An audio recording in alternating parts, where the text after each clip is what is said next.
Kata pengacara sudah lama kaya, kehidupan lama Kades Kohot dibongkar warga, dulunya kuli. Kuasa hukum Arsin, Yuniar, buka suara soal kepemilihan kendaraan mewah Kades Kohot. Dijumpai awak media pasca terjadinya perdebatan antara Arsin dengan Nusron, Yuniar menegaskan kliennya memiliki kendaraan pribadi sejak belum jadi kepala desa. Namun, pernyataan itu berlawanan dengan apa yang diketahui warga di sekitar kediaman Arsin. Sebelum menjadi Kades, Arsin diketahui merupakan pria yang bekerja sebagai seorang kuli hingga ban keliling.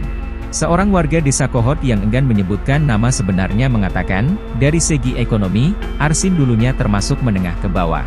Mengutip tribunnews.com, Arsin bahkan sudah bekerja sejak lulus SD. Arsin juga sempat menekuni pekerjaan sebagai kuli borongan di desanya.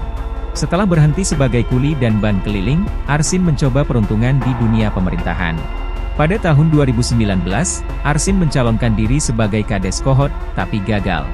Kegagalannya itu tak lantas membuat dirinya nihil jabatan di desanya.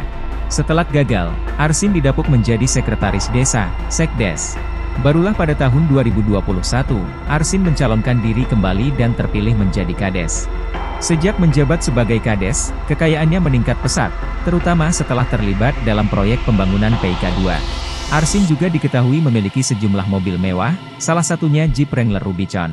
Di garasi Arsin yang memiliki luas sekitar 6x6 meter persegi terdapat mobil merek Honda Civic Fake berwarna putih dengan nomor polisi B412 SIN. Selain itu, Arsin memiliki sejumlah sepeda motor. Warga Kohot, Heri, bahkan menyebut rumah Kades Arsin sudah seperti showroom motor.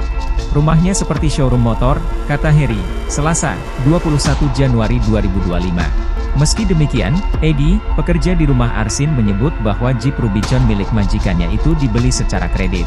Jeep Rubicon itu bukan mobil baru, melainkan dibeli dari tangan kedua. Kalau diberitakan oleh media itu kan mobilnya warna putih, padahal bukan, tapi warna hitam, dan itu tahunnya tua, barang second, beliau kredit. Kalau baru, tahu sendiri, harganya berapa mobil kayak begitu, tambahnya.